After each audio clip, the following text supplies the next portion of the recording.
It's another one of these types of videos where I actually want to have a serious conversation about how a far-left political ideology has monopolised the primary social media platforms and are abusing their power over these to subvert real-world legislation and freedom of expression.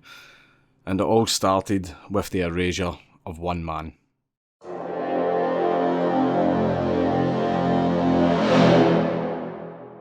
Alex Jones of InfoWars, in the space of 12 hours, had his accounts terminated and banned from some of the major social media platforms: Facebook, YouTube, Spotify and Apple. The fact these separate entities all did this in the space of 12 hours proves that there was collusion between these companies to ban him from the platforms. This could most likely have been due to pressure from the Democrats, who wanted for a very long time to shut InfoWars down, pressure from CNN, who have been rubbing their hands together with glee since this happened, or these companies could have just done this of their own volition, which is still very believable as we have a monumental amount of evidence proving that big tech has been trying for a very long time to control the narrative. I've heard talk that it's a good thing because they'll use it to ban Trump supporters or conservatives. So I didn't know if that's just a rumor or if that's true. That's a thing. That's a thing? That's a thing. Yeah. Strategy is to shadow ban so that you have ultimate control. The idea of a shadow ban is that you ban someone but they don't know they've been banned because they keep posting but no one sees their content. Random tweet and just look at the followers. Yeah. It'll all be like guns, God, America. I mean the American flag and the cross. Yeah, something. no one really likes America. No. Who says that? Who talks like that? It's for sure a bot. Really? Yeah. Or a redneck. Rednecks don't exist. Yeah. So can you get rid of them? I wouldn't know. Can you get rid of them? Yeah. How do you do that? You just lead them, but the problem is there are hundreds of thousands of them, so you've got to write algorithms that do it for you. Now, even though that was a Twitter employee saying those things, one of the few platforms that have not yet banned InfoWars is Twitter, with Jack Dorsey saying that InfoWars and Alex Jones have not broken any of their rules, but that hasn't stopped media outlets from trying their hardest to get him banned from there too. His LinkedIn profile, a place where he doesn't even upload his content, was removed, and you have the usual suspects now combing through every single corner of the internet, torches and pitchforks in hand, trying to find any reference to Alex Jones so that they can report it to the powers that be and have it removed, effectively having every reference to him completely removed from the public record. There was another type of government that used to do this very thing, but I'll get into that later. Now, despite me liking Alex Jones, I understand why people have a dislike for him. Yes, he does spread conspiracies, and yes, he did say some pretty fucking stupid things about Sandy Hook. With me, personally, and other people I know, we like him because we find him highly entertaining, and he's pretty much a living meme. But from what I gather from the people I know in his audience, nobody actually believes the insane conspiracy theory stuff that he says. They see him more as just a source of entertainment, not information. But of course, that doesn't speak for his whole audience. The reason this doesn't sit well with me is that his unpersoning and removal from the public eye was met with thunderous applause from people from the far left, mainstream media, Democrats and so on, not realising that they have fell for one of the oldest tricks in the book that dictators and oppressive governments used all throughout the 20th century to justify stripping away the freedom of expression of the population and removing not just unwanted elements from society, but also the ideas that they produce. But before we go into that, we should talk about how the private company argument now only applies to a certain extent, because as society evolves, our ideas have to evolve along with it. A private company can obviously enforce its own rules, that's a given. But what if a private company's rules have more control over freedom of expression and more control over what ideas are discussed in the public than a nation state's own laws? Any rational person would agree and say that no privately owned company should have that much power. Well, now they do.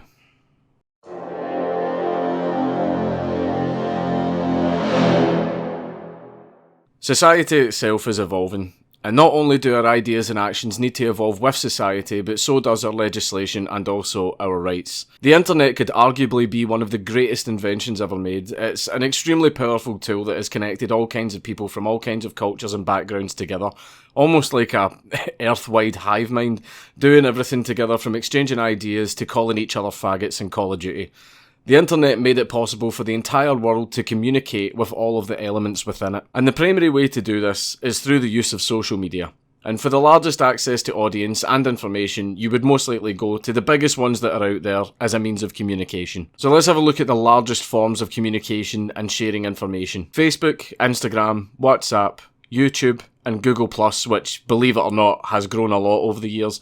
The top 5 social media and communication platforms which are at the very top of social media are owned by just 2 companies who are both ideologically aligned. There are, of course, other independent companies owned by separate entities such as Twitter, Tumblr, Reddit and Snapchat, but that, of course, didn't stop the top 2 companies trying to buy them in order to further their monopoly. These independents, though, are still ideologically aligned with the 2 main ones. Tumblr, I don't even need to explain that one. Reddit has shut down subreddits that don't fit the status quo, and we absolutely see it with Twitter, with its shadow banning or just full banning of conservatives, while allowing anti-white racism to run rampant. Thanks for convincing people that the alt-right might have a point, Jack. You're literally their best recruiter. In my previous video, I did like this titled Bring Your Own Chair. I spoke about the 4 key elements that anyone requires in order to spread their ideas, and one of the elements I described was visibility. And just so everyone understands it, I'll replay this clip. Visibility is the final element and the newest one that the de jure have moved into attacking. If the public cannot see or hear you, your literature, or your arguments, then they will have no idea that you even exist and cannot be influenced by the information that you're putting out there. In the movie theatre example given in the book, the man stands on a chair. This chair represents visibility. This chair represents platforms. The chair allows him to be visible to the audience where they can see him and therefore pay attention to what he has to say. It doesn't matter how excelled you are with the other 3 elements of being a de facto leader. If the public can't even see or hear you, then your arguments will have no effect on the general population, because they never even heard them at all. If we take America, for example, one of the few places that actually has freedom of speech, a person in public can stand on a box and state their ideas out loud and publicly, with no repercussions from the government or police, unlike the UK where certain things you say, despite them being non-violent, can have you arrested. But if people want their ideas to be spread to the largest audience, they would usually stand on a box in the town square, as it's the place that has the largest gathering of people, and in a country that actually has freedom of speech, a person would be protected and would be completely within their right to do this. However, society has now evolved to a stage where standing on a soapbox in the town square is no longer the most effective way to spread your ideas. It is now the online community. You could even picture in your head that places such as Facebook, YouTube and so on are the new ideological, non-physical town square, the most effective way of spreading your ideas to the largest audience. We are past the point of standing on the box in the town square, where some people have their expression protected, to a new age where places like Facebook, Twitter and so on are the new town square. These companies are now the primary platforms for all public discourse and ideas. However, they are private companies who can enforce their own rules at will, free from any kind of regulation from national laws and constitutions. Despite them being the new town square, they do not offer you the same protection that the old one did. This means that if they ban you, you could go to the alternatives. The only problem is they own all of the big alternatives. So your only option now is to go to some of the very, very small alternatives where you have minimal access to audience. So you're banned from the town square, and your only choice now is some little dark alleyway where no one's going to see or hear your ideas. These companies now have direct control over your visibility because they now have a monopoly on visibility. I feel all ideas should be presented on a level playing field. None of them should have predetermined advantages or disadvantages based on what specifically is being said. I feel no company, corporation or single person should be the arbiter of what ideas are good and what ideas are bad. Individuals themselves should be the ones who do that, and these companies deciding what ideas you can and can't see means that they don't think you are smart enough to be rational and recognise what ideas are good and which ones are bad. They think that you are too stupid to see that for yourself, so they have taken it upon themselves to decide that for you, against your will. They've taken away your freedom to choose. The ideas that you are allowed to see, hear, or believe in are no longer being decided by you, the individual. They're being decided for you by teenagers in Silicon Valley. The thing that I don't understand is the far left were so anti-establishment, so anti-corporation, so anti-monopoly. They wanted to dismantle it, bring it all down, talking about how corporations were evil and sought only to exploit us, which in some small part I do agree with. Well, now the far left control some of the largest and most powerful corporations in the world. Ones that have direct control of the worldwide discourse. And it turns out they're even bigger tyrants.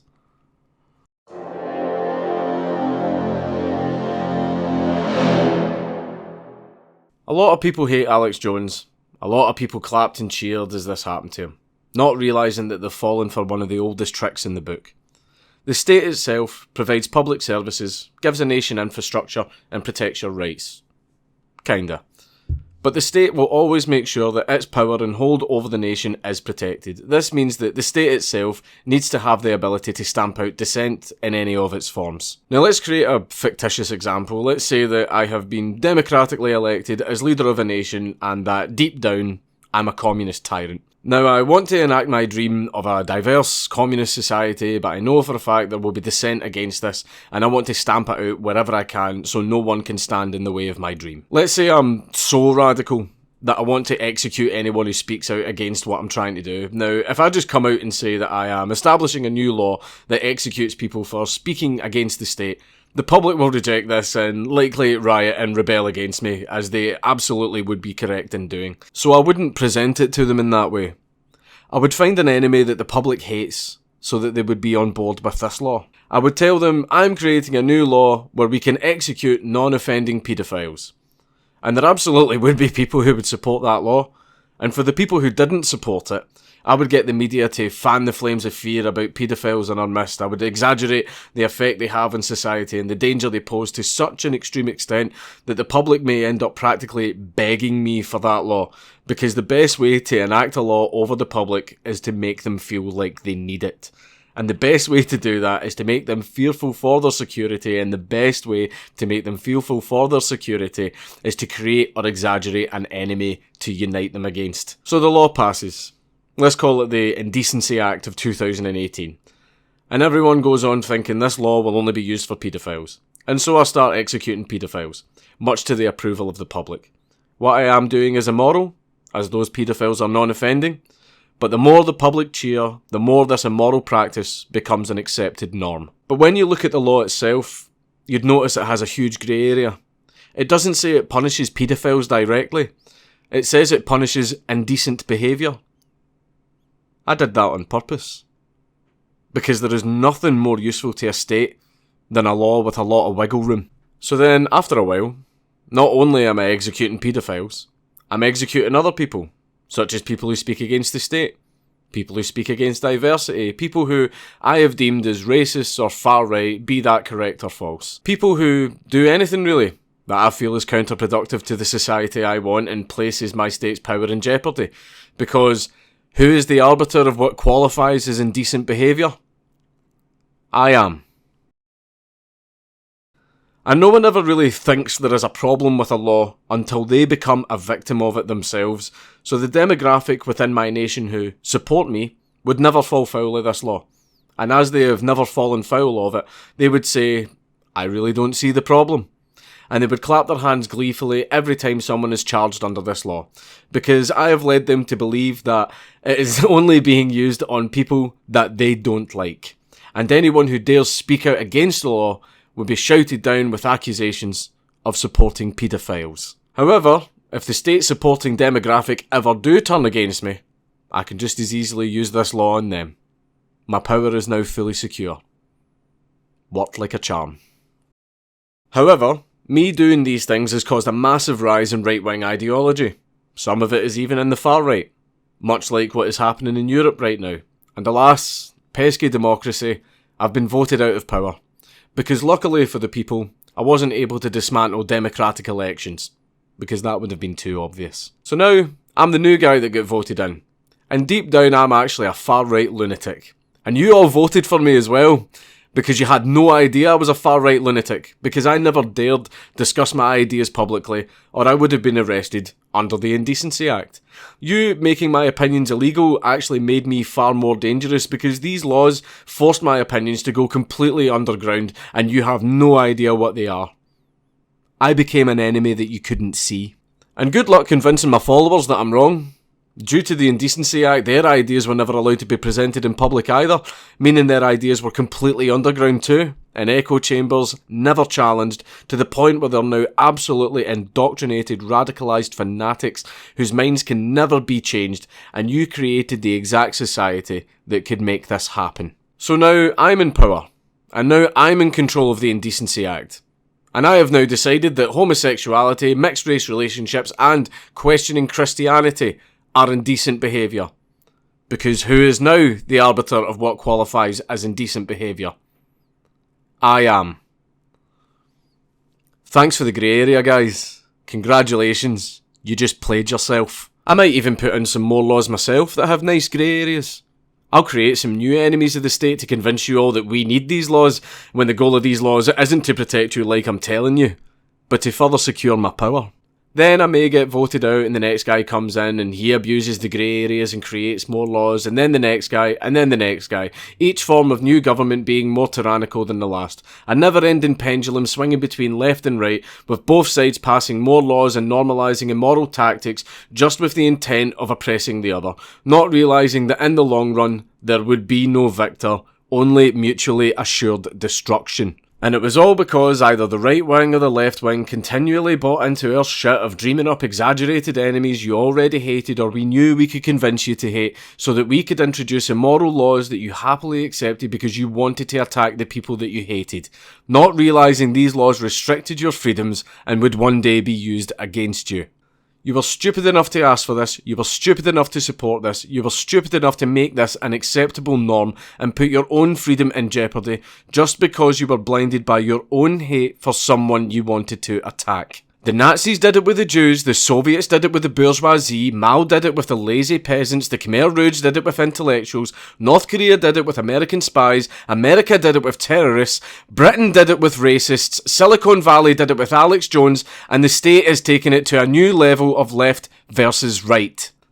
All of these elements were things people already hated or were convinced into hating so that they would give no resistance to the powers that be grabbing more power, and instead of being greeted with public resistance, the public instead applauded as they were tricked into thinking that this is in the public's own self-interest, and they were happy to sacrifice their freedoms to support new legislation or the normalisation of immoral tactics, as long as they would be used against their enemies, and the public has fell for it every fucking time. No government or nation or person should have this kind of power, because at the end of the day, this kind of power has the potential to fuck over everyone. So it is in the interest of the left and the right to work together to prevent anyone from having this kind of power over them, because it has the potential to fuck over all of them. Except for the people who have this power. Right now, the right wing are pretty fucked as far as their freedom of expression goes.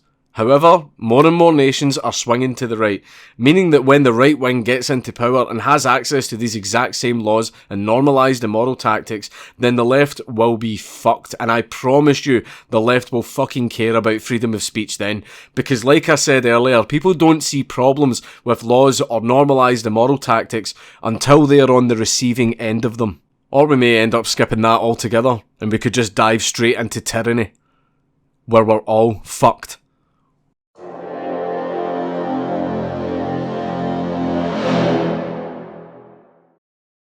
And with the way society has evolved, the vast majority of discourse among the widest range of people now takes place online. The majority of discourse now is online, and that means that not the public or even the state controls the new town square. Corporations do. Corporations with a bias. They have declared themselves the arbiter of what ideas are good and what ideas are bad, and have completely taken away your ability to decide that for yourselves. They now decide for you. And the removal of bad ideas from the public space is something that was championed during Stalin's rise to power, during Hitler's rise to power, Pol Pot, Chairman Mao, Kim Il-sung, you name it. All of these people wanted bad ideas completely removed from the public discourse. And have a look at these countries, or any country throughout history, who adopted similar tactics and tried to control the public discourse while only allowing what they deemed to be good ideas. The end result has always been tyranny.